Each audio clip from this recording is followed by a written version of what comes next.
इस वीडियो को शुरू करने से पहले एक बात जान लो, यह कोई साधारण कहानी नहीं है। यह वह सत्य है जिसे समय ने छुपाने की कोशिश की, लेकिन भक्ति ने जिंदा रखा।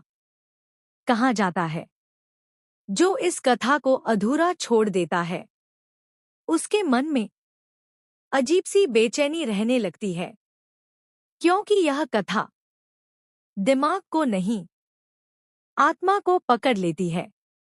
राजस्थान की उसी धरती पर, जहां रेत भी भक्ति की भाषा बोलती है, सीकर जिले के खाटू नाम के एक छोटे से गांव में एक ऐसा मंदिर है जहां कोई यूं ही नहीं आता। कोई रोता हुआ आता है, कोई टूटा हुआ आता है, कोई हार चुका होता है, लेकिन जो आता है वो खाली हाथ नहीं जाता, क्योंकि यहां देवता नहीं बैठा, हारे का सहारा खड़ा है। लेकिन सवाल यह है, आखिर खाटू श्याम जी में इतनी शक्ति क्यों है? क्या सच में महाभारत का एक योद्धा आज भी यहां विराजमान है? आज मैं आपको उसी रहस्य की कथा सुनाने जा रहा हूं, जो सिर्फ कहानी नहीं, एक दिव्य सत्य है। नमस्कार प्रिय दर्शकों, मैं अर्जुन आपका हार्दिक स्वागत करता हूं आपके अपने चैनल विद्या ज्ञान सागर में।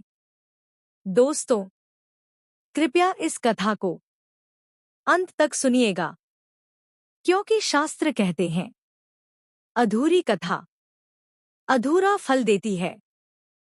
कथा का आरंभ युगों पूर्व, जब धर्म और अधर्म के बीच महायुद्ध की तैयारी हो रही थी, तभी पांडुपुत्र भीम के वंश में घटोत्कच के घर एक दिव्य बालक ने जन्म लिया।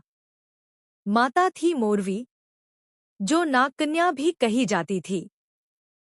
बालक का नाम रखा गया बर्बरीक।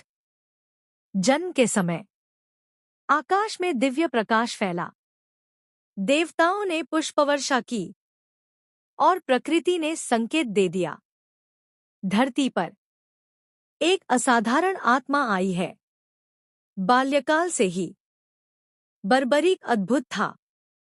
5 वर्ष की आयु में उसने हाथी को रोक दिया। 10 वर्ष की आयु में अकेले 100 राक्षसों का वध कर दिया। लेकिन उसकी सबसे बड़ी शक्ति उसकी भुजाएं नहीं थी, उसका धर्म था। मां मोरवी ने कहा था, पुत्र, सदैव निर्बल का साथ देना। जो हार रहा हो वही तुझे पुकारेगा। यह वाक्य बर्बरीक की आत्मा में बस गया। युवावस्था में बर्बरीक ने हिमालय की चोटियों पर घोर तपस्या की। भगवान शिव प्रसन्न हुए और उसे 3 दिव्य बाण प्रदान किए, ऐसे बाण जो युद्ध का परिणाम एक ही क्षण में बदल सकते थे। जब महाभारत युद्ध की घोषणा हुई, तो बर्बरीक भी कुरुक्षेत्र की ओर चला, लेकिन उसने तय किया, वह उसी का साथ देगा जो हार रहा होगा। रास्ते में जब भगवान कृष्ण ब्राह्मण वेश में उसकी परीक्षा लेने आए, तब उन्हें भी बर्बरीक की शक्ति देखकर आश्चर्य हुआ। भगवान कृष्ण ने समझाया, वत्स, यदि तुम युद्ध में उतरे तो युद्ध का संतुलन टूट जाएगा। और तब भगवान कृष्ण ने गुरुदक्षिणा मांगी।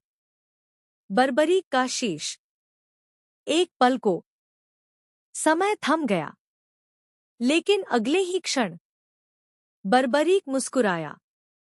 उसने कहा, प्रभु, यदि मेरा शीश धर्म की रक्षा कर सकता है, तो यह सौभाग्य है। एक ही वार में उसने अपना शीश दान कर दिया। देवताओं ने पुष्पवर्षा की। भगवान कृष्ण ने उस शीश को युद्ध देखने का वरदान दिया और साथ ही कहा, कलयुग में तुम मेरे नाम से पूजे जाओगे। लोग तुम्हें श्याम कहेंगे। युद्ध समाप्त हुआ। शीश अदृश्य हो गया और युगों बाद वह शीश राजस्थान की धरती पर प्रकट हुआ। वही स्थान बना खाटू, वही शीश बना खाटू श्याम। और तभी से जो हारा हुआ आता है उसे सहारा मिल जाता है, क्योंकि यहाँ भगवान नहीं, एक वचन बैठा है, हारे का सहारा श्याम हमारा। जय श्री श्याम।